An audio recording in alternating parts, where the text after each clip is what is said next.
Mdzina la Atate ndi la Mwana ndi la Mzimu Woyera. Amen.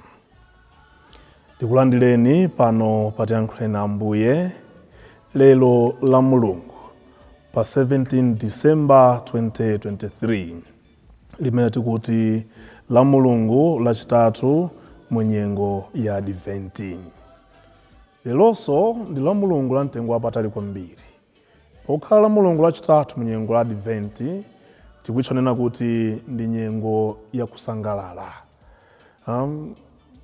Lamulungu la chimwemwe limene tikukondwerera tsopano kubwera kwa Ambuye athu Yesu Khristu pa Krismasi.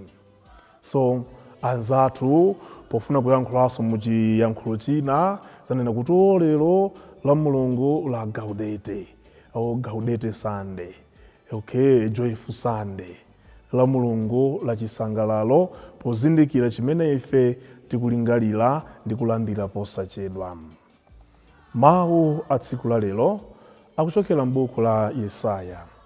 Awa ndi mawu oyamba, Yesaya mutu 61 kuyambira ndime ya 1 mpaka na ndime ya 2a, kupitiriza ndi ndime ya 10 kulekeza ndime ya 11. Amene akutiwerengera mawu oyamba ndi mayi Olipa Chitedze, administrator agulu la tiyankhuleni Ambuye, kuchokera ku banja loyera parish mu archdiocese ya Lilongwe. Ndipo mawu achiwiri akuchokera mu kalata yoyamba yopoloyera yolembera Tesalonika mutu 5 kuyambira ndime ya 16 kulekeza ndime ya 24. Amene akutiwerengera mawu achiwiri ndi mayi Doreen Ali, administrator agulu la tiyankhuleni Ambuye, kuchokera ku St. Patrick's Parish mu archdiocese ya Lilongwe.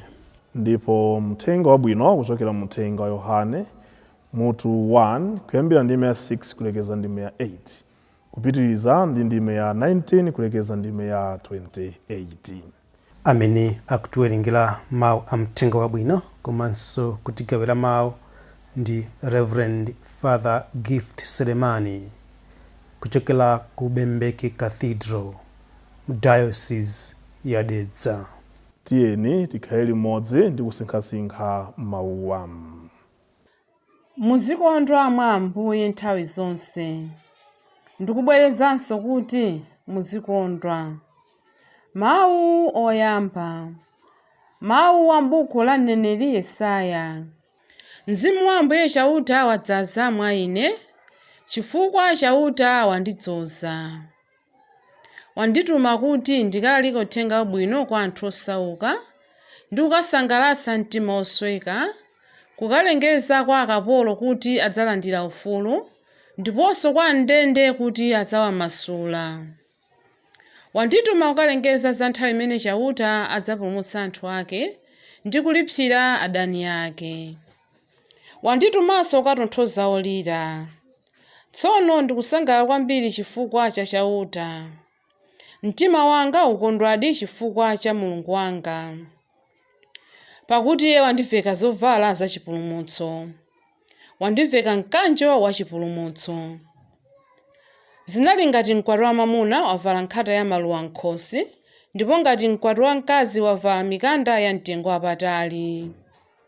Monga momwe nthaka imameretsera mbewu, ndiponso monga momwe munda umakulitsira mbewu zomwe adapyalamo, momwemonso chauta adzaonetsa chilungamo ndi ulemerero wake pamaso pa anthu onse. Mawu a Ambuye. Tithokoze Mulungu. Mawu achiwiri. Mawu a kalata yoyamba ya Paulo kwa Atesalonika. Khalani okondwa nthawi zonse. Muzipemphera kosalekeza. Muzithokoza Mulungu pa zonse. Paja zimene Mulungu amafuna kuti muzichita mwa Khristu Yesu ndi zimenezi. Musayese kuletsa ntchito ya Mzimu Oyera. Musanyoze mawu olalikidwa m'dzina la Mulungu, koma zonse muziziyesa bwino, kuti muonetsetse ngati nzoona. musunge zimene zili zabwino ndipo mupewe choyipa cha mtundu uliwonse. Mulungu mwini amene amatipatsa mtendere akusandutseni angwiro pa zonse, akusungeni athunthu mzeru, mumtima ndi muthupi, kuti mudzakhale opanda chilema pobwera Ambuye athu Yesu Khristu. Iye amene akukuyitanani ngokhulupirika, ndipo adzakuchitirani zimenezi. Mawu a Ambuye. Tithokoze Mulungu. Ambuye akhale nanu, akhalenso ndi mzimu wanu. Mawu muthenga woyera mungadalembera Yohane. Ulemu kwa inu Ambuye. Mulungu adatuma munthu wina, dzina lake Yohane. Iye adabwera kudzachitira umboni kuwala, kuti anthu onse akhulupirire chifukwa cha umboni wakewo. Sikuti iyeyo anali kuwalako ayi, koma adangobwera kudzachitira umboni kuwalako. Awa ndi mawu amene Yohane adayankha pamene Ayuda a ku Yerusalemu adatuma ansembe ndiponso ena a fuko la Levi kukamfunsa kuti, kodi ndiwe yani? Iye adayankha osakana nanenetsa kuti, ine sindine mpulumutsi wolonjezedwa uja ayi. Adamfunsanso kuti, nanga ndiwe yani? Ndiwe mneneri Eliya kodi? Iye adati, iyayi, sindine Eliya. Adamfunsanso kuti, kodi ndiwe mneneri tikumuyembekeza uja? Koma iye adati, iyayi. Tsono adamuwuza kuti, tatiwuzatu ndiwe yani, kuti tikawawuza amene atitumawo. Ukuti chiyani za iwe mwini? Yohane adawayankha pakutchula mawu amene mneneri Yesaya adanena kale, adati, ndine liwu la munthu ofuwula m'chipululu, lungamitsani misewu wodzeramo Ambuye. Anthu aja adawatuma ndi Afarisi. Adafunsa Yohane kuti, ngati sindiwe mpulumutsi wolonjezedwa uja, kapena Eliya, kapenanso mneneri tikumuyembekeza uja, nanga tsono ukubatiziranji? Yohane adawayankha kuti, ine ndimabatiza ndi madzi, koma pakati panupa pali wina amene inu simuli kumudziwa. Iyeyu ndi wobwera pambuyo panga, komabe sindiwoyenera ngakhale kumasula zingwe za nsapato zake. Zimenezi zidachitikira ku Betaniya, kutsidya kwa mtsinje wa Yorodani, kumene Yohane anali kubatiza. Mthenga wa Ambuye. Ulemu kwa inu Ambuye Yesu Khristu. Monga tanena poyamba paja, lero ndi Lamulungu Lachitatu mu nyengo imeneyi ya Adventi. Tikumbukire tsopano kuti poyamba pa nyengo ya Adventi ija adayigawa kapena idagawidwa mu nyengo ziwiri, kuti masabata oyambirira timasinkhasinkha za kubwera kwa Yesu Khristu pa imfa yathu.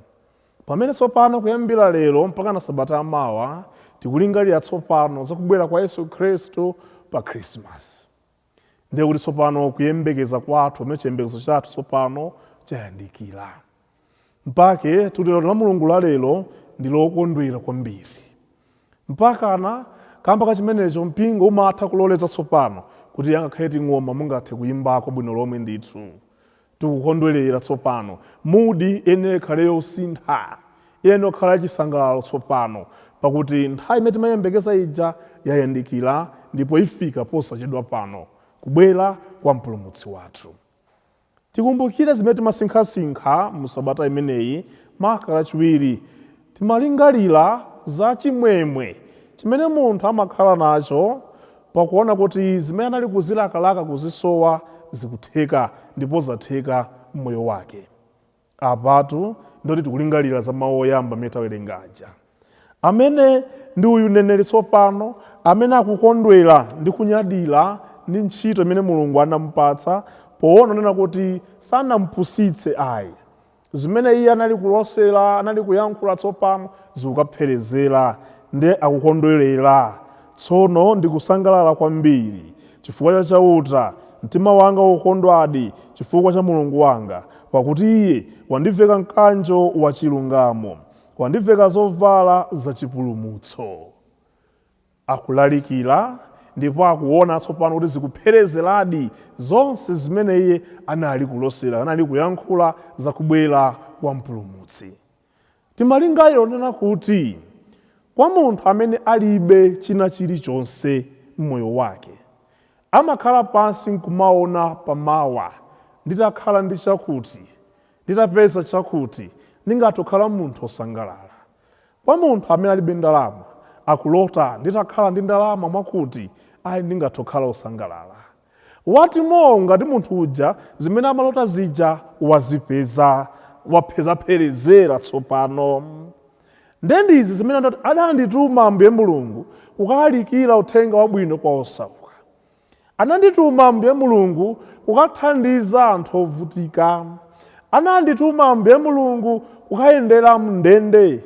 Adandituma Ambuye Mulungu siya amene kugwira ntchito imeneyi. Ambuye Mulungu adandituma ndipo adanenetseratu kuti anthu adzaona chipulumutso ndi kuwala patsogolo pano. Ndipo ndi zimene zili kuchitika. Abale anga okondeka, palibenso chinthu china chimene chimasangalatsa kwambiri m'moyo pamene uwona munthu wina akusangalala chifukwa cha iwe, chifukwa cha thandizo limene wamupatsa. Palibe chinthu chimene chimasangalatsa m'moyo kumuona munthu wina akuchita bwino m'moyo uno kamba ka iwe. Alipo anthu ambiri amene athandizidwa ndi anthu ena, sangathe kuwalipira ndi kuwabwezera zimene adachita m'moyo wawo. Ndipo anthu aja chimene amangofuna kunena kuti mwayizo adakuthandiza nazo muzigwiritse ntchito moyenera. They are happy kukuonani kuti zinthu zikuyenderani m'moyo. Ena adakuthandizani pa sukulu yanu, ena adakuthandizani mu business yanu, adakuthandizani pa ntchito yanu. They are happy kukuonani kuti zanu zikuyenda. Chimwemwe chimene chimabwera m'moyo chimakhala cha mtengo wapatali kwambiri, chimakhala chabwino kwambiri. Ndi kwa ife tonse amene tikuthekera kuthandiza anthu ena monga mawu aja ali kuchitira, tatiye titathandizanso posayembekeza kuti tilandirapo mphotho ina yake, pamene kukondwera kumabwera moyo wathu patsogolo pano tsopano, pamene anthu aja ali kuchita bwino, mudzaona chimene chimadzaza mtima mwanu. Tikapita muthenga bwino muja, tikumana ndi Yohane Mbatizi. Akutisangalatsa kwambiri lero Yohane Mbatizi, amene kwa iye sakufuna kubisa chichewa ayi. Pali zinthu ziwiri zimene Yohane Mbatizi akundipatsa chiphunzitso lalikulu pa tsiku la lero. Koyamba, kusazibisa, ndipo kachiwiri kusafuna kudzitengera ulemu umene usuli wake. Ndimati ndione ndi kusinkhasinkha za mmene mmoyo wathu lero ambiri ife tili kukhala. Ndife anthu ochepa amene timavomereza chimene tili. Ndife anthu ochepa amene timavomereza umphawi wathu, amene timavomereza kusowa kwathu. Ambiri mwa ife tikukhala mmoyo umene suli wathu. Ambiri mwa ife tikukhala mmoyo umene wondzipatsa koma si wa inuyo umoyo, ndi wa ena ake. Tikupanga zimenezi pofuna kuti tipange kompiti kapena tipikisane ndi anthu ena ake. Inde ena amene tikukhala akapolo ndife tomwe. Ndi anthu aja akubwera, tatiuze iwe kodi ndiwe ndani? Akunena momveka bwino lomwe, ineyo sameneyo ayi, ine koma ndine wakuti wakuti. Abale anga okondeka, ife tonse amene tikumadzinamiza kumakhala mu moyo umene suli wathu, khalani odzichepetsa, dzitsitseni, mukhale mu moyo wanu weniweni kuti mukhale mumtendere. Tikumadzinamiza kubwereka zovala zambirimbiri kwa anthu ena, tioneke ngati ochita bwino, tioneke ngati ovala bwino.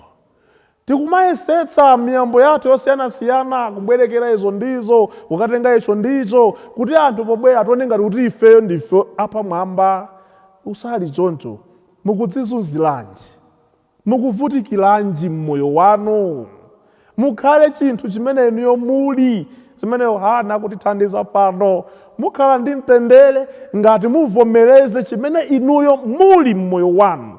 osati kulimbana ndi kupikisana ndi awo mujati manena abale anga akondeka moyo simpikisano mudzizunza neti kumalimbana malocation umu hayi ukagula zakuti pangongole hayi ukapanga zakuti pangongole hayi ukapanga zakuti cholinga tifanane ndi awo kapena tonenga kuti tifanane amene zikuti yendela mbale wanga ndi devaluation imene yetu siyenda mpang'ono pomwe tazichepetsa bwino lomwe nukhala umoyo wako mene Mulungu anakupatsira. Be contented with yourself. Ukhutire ndi chimene Mulungu akupatsa zimene akuninka nthawi yonse ya moyo wako. Phunziro lalikulu limene likubasi kudzichepetsa ndi kukhala mu moyo umene Mulungu adatipatsa. Udzakhala mfulu moyo wako wonse.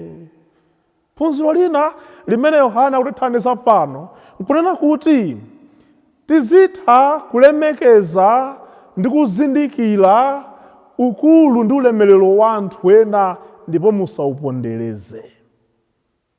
Pakuti ndinu amene muli pa ntchito lero musanenganena kuti ena sadzakhalanso pa ntchito.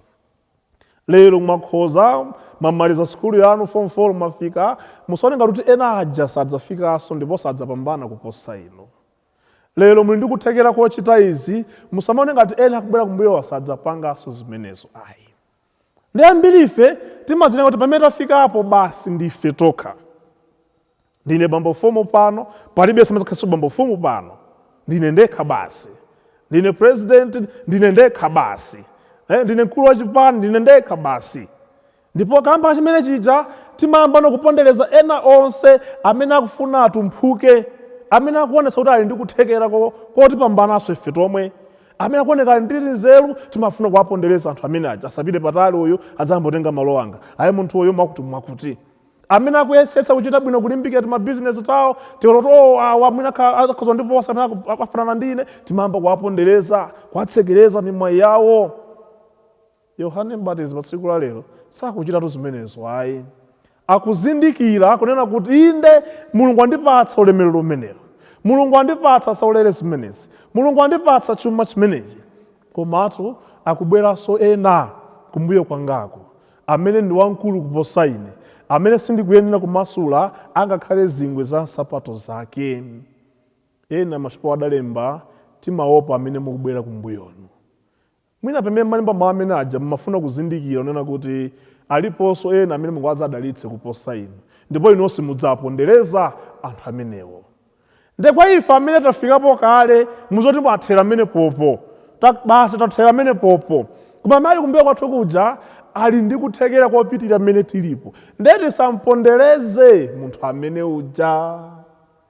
Lamulungu la lero pamene tikukondwera kuti tsopano tayamba mu nyengo yachiwiri tsopano kuyandikira Christmas, kubwera kwa Yesu Khristu mpulumutsi wathu, tikupempha nawo wina aliyense mwa ife akhale munthu wodzichepetsa, ukhale mu moyo woyenerera osadzizunza moyo uno ayi, ukhala moyo wako osaponderezanso anthu ena pomona ngati iwe ndiwe wekha pa dziko lapansi pano ayi, aliponso ena amene ndikuthekera kozachita kuposa zimene ukuchita. Ndipo koposaposa wina aliyense akhale okonzeka kuthandiza ndi kutumikira anthu ena atachita bwino lomwe tidzatha kusangalala ndi kulandira ulemerero umene Mulungu ali kutisungira. Kubadwa kwa Yesu Khristu pa Christmas tikuyembekeza pano kuti dzadze ife tonse ndi chimwemwe, utumiki ndi kukhutitsidwa kwa umwe umene Mulungu amatipatsa nthawi zonse. Mulungu akudalitseni lero pamene tikusangalala kubwera kwa Yesu Khristu mpulumutsi wathu posachedwapa. Amen. Thank you.